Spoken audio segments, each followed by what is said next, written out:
साय का घर। कराची की पुरानी गलियों में एक हवेली थी जो सदियों पुरानी थी। इस हवेली के बारे में कहा जाता था कि वहां रात को साए घूमते हैं। इस हवेली का नाम था इबाग की हवेली। लोग इस हवेली के करीब भी जाने से डरते थे, लेकिन कोई नहीं जानता था कि असल में वहां क्या होता था। एक दिन एक खानदान ने इस हवेली को खरीदने का फैसला किया। इस खानदान में 3 अफराद थे: अरशद, इसकी बीवी फरीहा और उनकी बेटी नूर।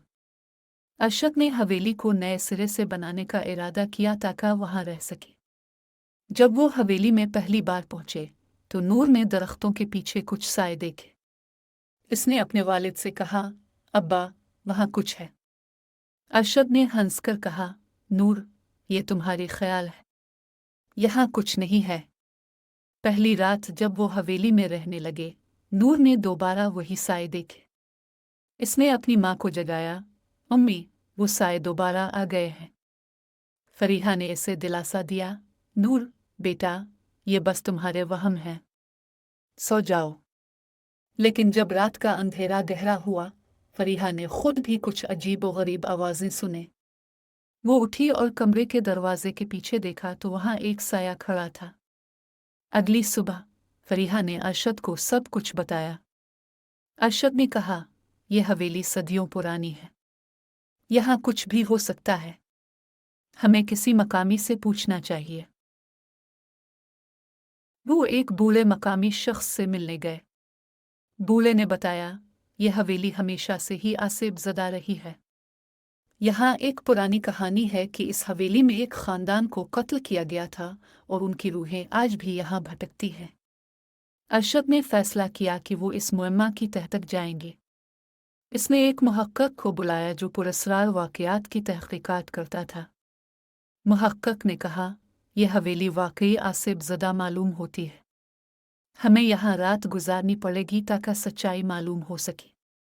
मुहक्किक ने रात के वक्त मुख्तलिफ आलात इस्तेमाल करके हवेली की तफ्तीश शुरू की। जब रात की तारीकी ज़्यादा गहरी हुई तो एक एक करके अजीब व गरीब वाक़यात शुरू हो गए। दीवारों पर हाथों के निशान नजर आने लगे, दरवाजे खुद ब खुद खुलने और बंद होने लगे। नूर ने चीख मारी, अब्बा, वो साए फिर आ गए हैं। मुहक्किक ने कहा, ये साए उन रूहों के हैं जो यहाँ कैद हैं, हमें उनसे बात करने की कोशिश करनी चाहिए। उन्होंने एक वीजा बोर्ड का इस्तेमाल किया और रूहों से राब्ता किया। रूहों ने बताया कि उनका खानदान यहाँ कत्ल किया गया था और उनकी रूहें इंसाफ चाहती हैं। उन्होंने कहा कि अगर उनका कातिल पकड़ा जाए तो वो यहाँ से चली जाएंगी। अरशद और फरीहा ने मज़ीद तहक़ीक़ की और मालूम किया कि उनके पड़ोसी ही इस कत्ल के पीछे थे। उन्होंने पुलिस को इत्तला दी और पड़ोसी को गिरफ्तार करवा दिया। इस रात हवेली में कोई साए नहीं थे। अगली सुबह अरशद, फरीहा और नूर ने महसूस किया कि हवेली में एक सुकून सा है। मुहक्किक ने कहा, रूहें अब आज़ाद हो चुकी हैं, आप इस हवेली में बगैर किसी खौफ के रह सकते हैं। अरशद ने हवेली को नए सिरे से बनवाया और वहां अपने खानदान के साथ खुशी से रहने लगे। बाग की हवेली का नाम अब खुशियों का घर रख दिया गया।